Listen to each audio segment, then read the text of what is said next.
Hino motors limited সারা দেশে মূলত Hino নামেই পরিচিত। অটোমোবাইল ইন্ডাস্ট্রিতে অন্যতম জনপ্রিয় এবং নির্ভরযোগ্য এই প্রতিষ্ঠানটি। বিশ্বের দ্বিতীয় বৃহত্তম অটোমোবাইল কোম্পানি টয়োটা এর হেভি ভেহিকল প্রোডাকশন লাইনআপটি হলো হিনো। মূলত কমার্শিয়াল ভেহিকল বা বাণিজ্যিকভাবে বাস, ট্রাক এবং ইন্ডাস্ট্রিয়াল ইঞ্জিন তৈরি করে আসছে এই হিনো মোটরস লিমিটেড। এই প্রতিষ্ঠানটি যাত্রা শুরু করেছে 1942 সালে 1 মে বা 1 মেতে। এদের মূল চালিকা শক্তি হলো বাস এবং ট্রাক ইন্ডাস্ট্রি। এদের বাস সেক্টরটি বড় হলেও এদের সবগুলো বাস চেসিস বাই এক্সেল বা 2টি এক্সেলের হয়ে থাকে। আর ইউ এসএলএগা, এইচএল ব্লু রিবন এবং RM, RK, AK, FC, XZ you এদের মধ্যে অন্যতম এবং বহুল পরিচিত। বাংলাদেশের বাজারে হিনো রয়েছে শক্ত অবস্থান। দক্ষিণ এশিয়ার পাকিস্তানের পর সব থেকে বেশি হিনো এর গাড়ির প্রচলন এই দেশে। আমাদের দেশে বাসের সামনের হিনো লোগোটি আজকাল প্রায় সব বাসই শোভা পায়। বানানোর সময় এইটি বডি মেকাররাই দিয়ে থাকে, কারণ এই হিনো লোগো ছাড়া বাংলাদেশের বাসগুলো অসম্পূর্ণ মনে হয়। মূলত এই হিনো বা হিনো লোগো এর পরিচিতির বাহক হলো হিনো একে 1J। বাংলাদেশের বহুল প্রচলিত বাসটি হলো এই একে সিরিজের 1J। মূলত ফ্রন্ট ইঞ্জিনের চেসিস একে এর এই 1J তার লং লাস্টিং পারফরমেন্সের জন্যই জনপ্রিয়। একটা 1J চেসিস স্টক ইঞ্জিন দিয়ে একাধারে 1 যুগেরও বেশি সার্ভিস দিতে সক্ষম, যা অন্য কোনো চেসিস এই দামে অফার করতে পারে না। যদিও অনেকে আমরা একে 1J কে ট্রাক চেসিস হিসেবে জানি, তবে তা প্রথম দিকের যেগুলো চেসিসগুলো ছিল সেগুলো, কিন্তু পরবর্তীতে তার বাস চেসিস সংস্করণ বের করা হয়েছে। এর হুইল বেস সাইজ 5000 মিলিমিটার থেকে 5800 মিলিমিটার পর্যন্ত হয়ে থাকে। পুরো চেসিসটি 10,200 থেকে 11,080 মিলিমিটার দৈর্ঘ্যের হয়ে থাকে। সোজা বাংলা কথায় বলতে গেলে 10 থেকে 11 মিটার লম্বা। রিজিয়ন ভেদে মূলত চেসিস এর দৈর্ঘ্য নির্ভর করে, তবে বডি কনফিগারেশনের সময় তার সুবিধামতো ছোট ও বড় করা যায়। সিটিং কনফিগারেশন নির্ভর করে অপারেটর ভিত্তিক, তবে 40টি পর্যন্ত আরামদায়ক সিট বসানো সম্ভব এই চেসিসটাতে। চেসিসের সামনে থেকে প্রথম এক্সেলের দূরত্ব প্রায় 1890 মিলিমিটার এবং দ্বিতীয় এক্সেল থেকে চেসিস ফ্রেমের অংশের দূরত্ব 3150 মিলিমিটার। চেসিসটি প্রায় 2410 মিলিমিটার চওড়া।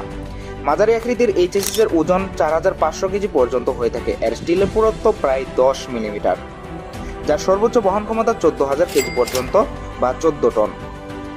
8 পোল বিশিষ্ট 20 ইঞ্চির 6টি রিম রয়েছে এটিতে এবং অতিরিক্ত এক সেট স্পেয়ার হুইলও থাকে। ফ্রন্ট ইঞ্জিনের এই চেসিসের 2টি এক্সেলের কোনোটিতেই নেই এয়ার সাসপেনশন। সামনে ও পিছনে লিফট স্প্রিং এর সাথে টেলিস্কোপিক শক অ্যাবজর্বার দেওয়া রয়েছে। এয়ার সাসপেনশন না হলেও বেশ আরামদায়ক অন্যান্য চেসিসের তুলনায়। এবিএস বা ইবিডি না থাকার পরেও এর ব্রেকিং পারফরমেন্স যথেষ্ট ভালো। এয়ার ব্রেকের সাথে এক্সজস্ট ব্রেক একে খুব সহজেই গতি নিয়ন্ত্রণ করতে সহায়তা করে, তবে ভেজা বা বৃষ্টিতে এর পারফরমেন্স খুবই বাজে রকমের। অভিজ্ঞ চালক না হলে এটির ওভার স্পিড কন্ট্রোলিং বেশ বিপজ্জনক, তাই ভেজা রাস্তায় ধীরে চালানোটাই এটার জন্য সবচেয়ে ভালো। এর ইঞ্জিনটি হলো হিনো JO8C, যা একটি হিনো JO8 সিরিজের ইনলাইন ফুয়েল ইনজেক্টেড পাম্প বিশিষ্ট 4 স্ট্রোকের উলম্ব সেট আপ। ওভারহেড বাল্ব শাফটের 24 বাল্ব বিশিষ্ট 7961 সিসির 4 stroke 6 cylinder natural aspirated water cooled engine এটি। এর প্রতিটি সিলিন্ডারে 4টি করে বাল্ব রয়েছে। এর অন্য একটি টার্বোচার্জ ইউনিটও রয়েছে। ন্যাচারালি অ্যাসপাইরেটেড এই ইউনিটটি মূলত টার্বোবিহীন একটি ইঞ্জিন। টার্বোচার্জ ইঞ্জিনে মূলত এক্সজস্ট পুনরায় বাতাসের সংশ্লিষ্টনে ইঞ্জিনে পৌঁছায়, কিন্তু এই ইঞ্জিনে তা নয়।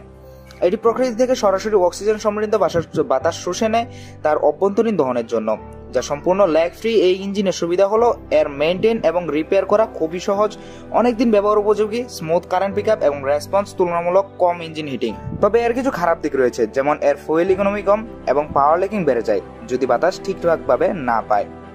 তাই এর এয়ার ইনটেক পার্টসগুলো, বিশেষ করে এর এয়ার ফিল্টার এবং ইনটেক হুজ পাইপ নিয়মিত পরিষ্কার রাখতে হবে। এই ইঞ্জিনের বোর 114 মিলিমিটার এবং স্ট্রোক 130 মিলিমিটার। এটি 711 মিলিমিটার চওড়া এবং 1253 মিলিমিটার লম্বা এবং 902 মিলিমিটার উঁচু। ইঞ্জিন অয়েল ও তেল ব্যতীত এর ওজন 565 কেজি।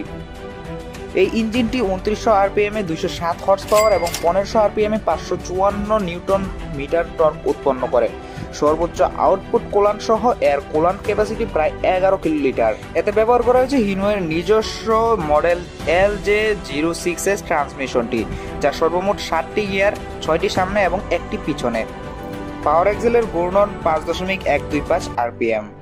এর ট্রান্সমিশনে ব্যবহার করতে হয় SAE90 API GL4 গ্রেডের 9 লিটার গিয়ার অয়েল, যা প্রতি 30,000 কিলোমিটার পর পরিবর্তন করতে হয়।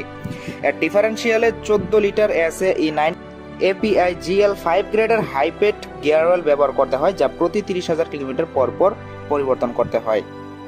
7961 সিসি ন্যাচারাল অ্যাসপাইরেটেড এই ডিজেল ইঞ্জিনটি ইউরো 1 এমিশন স্ট্যান্ডার্ড সার্টিফাইড। আকার অনুযায়ী এর পাওয়ার কম মনে হলেও এর গতি ও লোড ক্যাপাসিটি বাস্তবে অনেক বেশি। এই ইঞ্জিনের আদর্শ ঘূর্ণন 550 আরপিএম এবং সর্বোচ্চ ঘূর্ণন 4000 আরপিএম পর্যন্ত। এর টপ স্পিড প্রায় 110 কিলোমিটার প্রতি ঘন্টায়, তবে ষষ্ঠ গিয়ারে 2300 আরপিএম এ চালালে এটি সর্বোচ্চ ফুয়েল ইকোনমি দিতে সক্ষম। উল্লেখ্য যে এটি শুধু গ্রিন আরপিএম এ টপ স্পিড 110 কিলোমিটার, তবে এটিতে সর্বোচ্চ 140 কিলোমিটার প্রতি ঘন্টা স্পিড ওঠানো সম্ভব। এই ইঞ্জিনের অয়েল ক্যাপাসিটি 14.5 লিটার। এর engine oil grade SAE 15W40 API CI4 4 stroke grade বিশিষ্ট ডিজেল ইঞ্জিন লুব্রিক্যান্ট অয়েল ব্যবহার করতে হবে এই ইঞ্জিনটিতে। এর কুলান্ট ক্যাপাসিটি প্রায় 22 লিটার। .3 অথবা .4 গ্রেডের 1.5 লিটার ব্রেক এবং ক্লাচ ফ্লুইড ব্যবহার করা হয়, যা প্রতি 1 বছর পর পরিবর্তন করতে হয়। এর এয়ার ফিল্টার প্রতি 48,000 কিলোমিটার, ফুয়েল ফিল্টার এবং অয়েল ফিল্টার প্রতি 10,000 কিলোমিটার পর পরিবর্তন করতে হয়। এটি স্টিয়ারিং হুইলটি টেলিস্কোপিক টাইপ, যা চেসিসের বেশ উঁচুতে বসানো। সামনের এক্সেলের গ্রাউন্ড ক্লিয়ারেন্স প্রায় 260 মিলিমিটার। এই চেসিসের পারফরম্যান্স অনেকাংশ নির্ভর করে বাস বানানো এবং বডি ফেডারেশনের উপর। পরিপূর্ণ ওজন এবং নির্দিষ্ট গতি ও ভালো ইঞ্জিন অয়েল ব্যবহার করলে এটি প্রায় 3-4 কিলোমিটার প্রতি লিটারের ডিজেলের মাইলেজ দিতে পারবে। এর ফুয়েল ট্যাঙ্ক ক্যাপাসিটি 200 থেকে 220 লিটার। 200 লিটারের তেলে এটি খুব স্বাচ্ছন্দ্যের সাথে 600 কিলোমিটারের ও বেশি দূরত্ব পাড়ি দিতে সক্ষম। এতে ফুট ব্রেক, হ্যান্ড ব্রেক এবং পুশ ব্রেকের সুবিধা রয়েছে।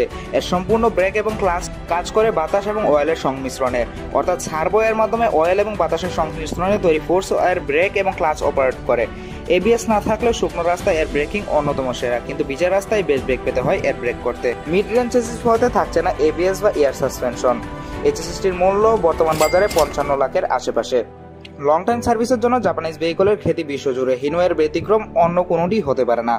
মোটামুটি ভালো fuel economy, long lasting part service এবং ভালো অফ রোড পারফরমেন্স এবং লং টাইম ইঞ্জিন পারফরমেন্সের জন্য হিনো একে 1 অন্যতমভাবে সেরা। এর স্মুথ কারেন্ট পিকআপের কাছে কম বেশি সকলেই জায়গা, অবস্থা ও বিশেষভাবে দর্শী। তবে ইকোনমি রেঞ্জে মেনটেন করে চালালে এটা বেশ ভালো পারফরমেন্স দিতে পারে। এর বাৎসরিক ফিটনেস ফি 1605 টাকা, ট্যাক্স টোকেন ফি 10,402 টাকা, নন এসি বাসের অগ্রিম কর 9,000 টাকা এবং এসি বাসের অগ্রিম কর 30,000 টাকা ব্যাট সহ। অর্থাৎ প্রতি বছর পেপার আপডেটেড খরচ প্রায় 22,500 টাকা নন এসিতে এবং 42,500 টাকা এসিতে। তো এই ছিল মূলত আজকের এই সম্পূর্ণ ভিডিওটি। যাদের কাছে ভালো লাগছে এবং ইনফরমেটিভ মনে হয়েছে, চ্যানেলটিকে সাবস্ক্রাইব করে রাখতে পারেন, কারণ ভবিষ্যতে আরও এরকম ইনফরমেটিভ ভিডিও আপনারা পেতে যাচ্ছেন। আর চ্যানেলে নতুন দর্শক হয়ে থাকলে অবশ্যই চ্যানেলটিকে সাবস্ক্রাইব করে রাখতে পারেন। তো আজকের মতো এখান থেকে বিদায় নিচ্ছি। পরবর্তী ভিডিওর আমন্ত্রণ জানিয়ে আসসালামু আলাইকুম।